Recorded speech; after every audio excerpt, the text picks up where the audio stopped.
Thanks for joining us. My name is Wesley Tyler. I'm the executive chef here at Club at Carlton Woods in the Woodlands, Texas. Appreciate you guys tuning in for our master class today with Club and Resort Chef. Today we are going to be featuring our rationale unit. We have an iCombi Pro unit here that we're going to be working with, and we're going to be doing a classic dish today. I'm going to be preparing a beef Wellington and walking you through step by step so you guys can see how to use it and how to utilize this unit. This unit's really cool. We're able to do a lot of functions and features with it. We can bake, roast, braise, steam proof, really anything is possible with this unit. So today we have a meat and pastry function that we're going to be using for our beef Wellington. First, we're going to get started with our prime beef tenderloin. We've got a nice center cut of our tenderloin, and what we're going to do is we're going to season this up with a little bit of salt and pepper, and then we're going to get a nice sear on it so we can lock in all the moisture and flavors, and it's going to help protect that puff pastry while it's cooking as well. So we'll get started with a little bit of our kosher salt and just a little bit of our coarse ground black pepper. And we're just going to throw this in a pan with some herbs and a little bit of garlic and get a nice crust on the outside of it.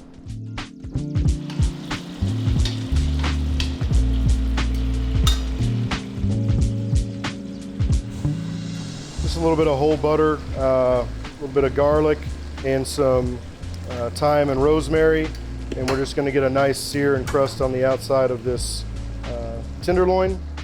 We don't want to cook it too much. We just want to have a nice hot pan and get a really good caramelization on the outside of the meat.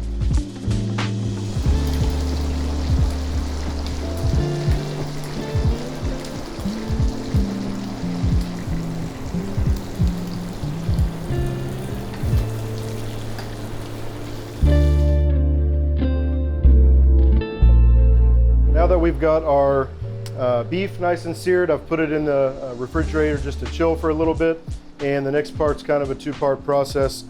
We have some prosciutto and we have our duxelle.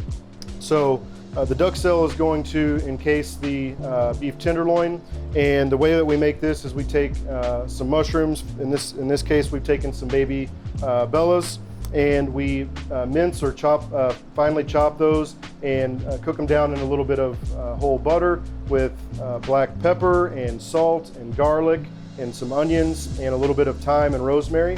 And then at the very end, we're going to add just a little bit of cream and let that reduce down to help bind it all together. And then once that's chilled, after it comes out of the pan and it's been cooked, we're going to take it and we're going to lay it out on our prosciutto, which we're going to in turn then wrap our chilled beef tenderloin in, and we will let that sit for just a little bit too so it can chill. So right now I'm just going to go ahead and evenly spread out our mushroom duxelle. We're going to go ahead and transfer this over and just put it right in the center. So you can see I've got 4 pieces of prosciutto. It will vary depending on the size of your beef or your Wellington. And then I've got 2 extended out on the ends, and those are going to help cover our end caps. And those are going to be the ones that I want to lift up first so we can get our ends nice and covered. And it creates a nice seal there. And then I'm going to gently take our plastic wrap and just fold it over and continue our roll. So we have a fully encased piece of tenderloin with our prosciutto. I can pull that back. I can kind of fold in the ends there a little bit and make sure it's nice and tight so that we don't have any seams and there's no air pockets that are left trapped in there. And then I'm going to finish this with just a gentle roll here, nice and tight. And then we're just going to give it a twist on either side so we can pack everything in there. Now that our tenderloin has chilled nicely, and it's nice and firm. We've got some puff pastry that we've laid out, and I'm going to take this puff pastry and I'm just going to roll it out just a little bit, just to make sure we have enough coverage area, and then also it's going to prevent it from being so thick whenever we cook it. So just a couple of rolls on each side will be perfect. So I'm going to brush the inside of this with a little bit of egg wash, just so we can get a nice seal on it. I'm going to take our tenderloin here, and I'm going to fold these over. So I want the seam to be facing up from our prosciutto, and then I'm going to gently drape this over our tenderloin here. Just make sure we're nice and tight. And then I'm going to go ahead and trim off any excess.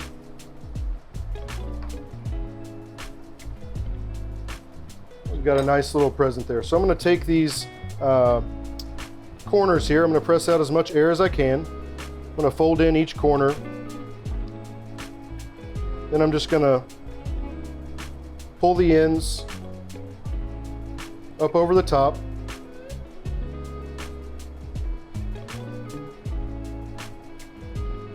And then we'll be able to roll it over, and we've got our basis for our Wellington here. We can kind of form that and make sure that we don't have any air bubbles. And the last step that we're going to do with this before we bake it is we're going to put a little egg wash on the outside, and then we've got some lattice cut pastry that we're just going to drape over the top. Again, that's optional, but for aesthetics and appearance at the end and plate presentation, I think it looks really nice, and it's a nice, easy addition that you can incorporate without much effort.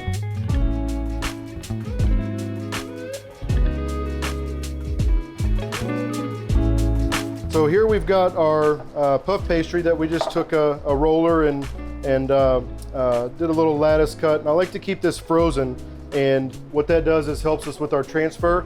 We're able to just pull it right off of this sheet here, and it's a little bit more manageable. And then we can just take it and drape it right over top of our Wellington. And as it thaws, it's going to kind of mold into place on its own, and you can help it a little bit.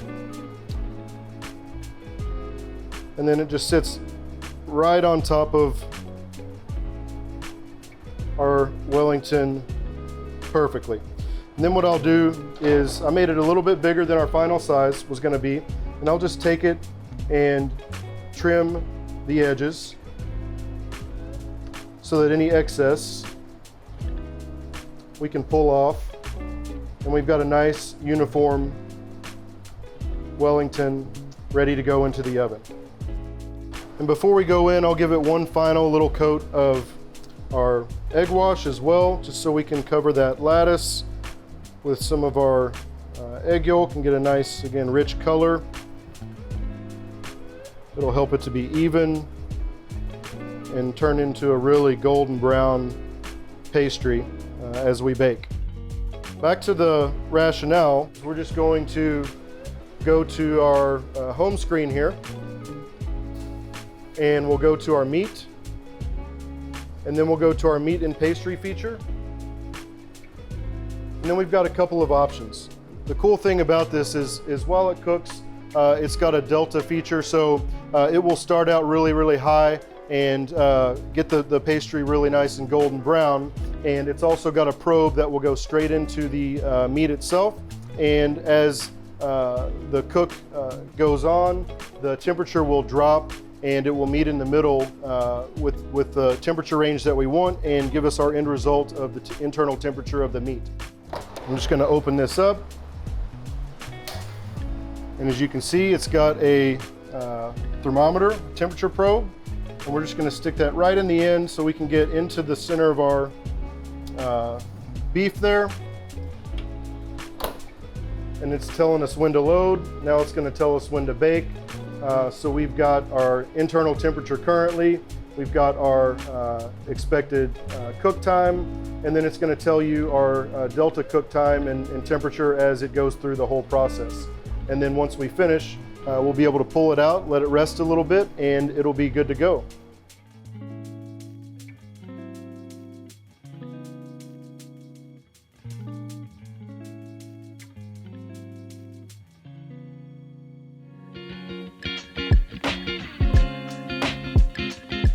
we've pulled our Wellington out of the oven. Got a beautiful golden crust, a nice lattice finish on it, and inside we should have a perfect medium rare. So I'm going to go ahead. We did let this rest for about 10 minutes. That way all the juices and everything can settle. But I'm just going to cut this right down the middle.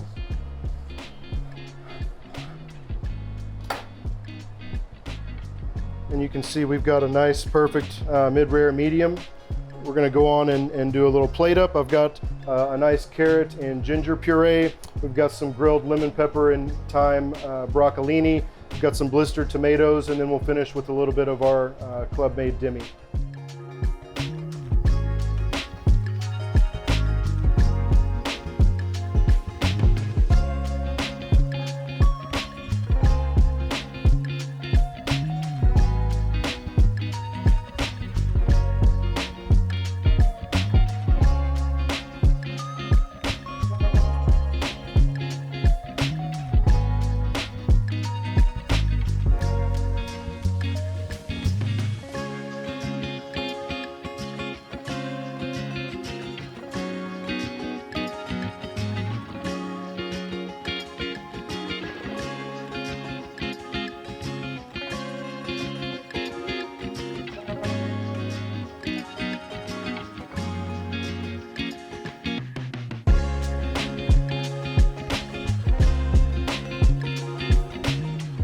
There we have it. We've got a beef Wellington with a little bit of our ginger carrot puree, some blistered tomatoes, our lemon thyme broccolini, and some pea tendrils that we've dressed with a little bit of olive oil and salt and pepper. And hopefully you all have enjoyed. Thanks for tuning in.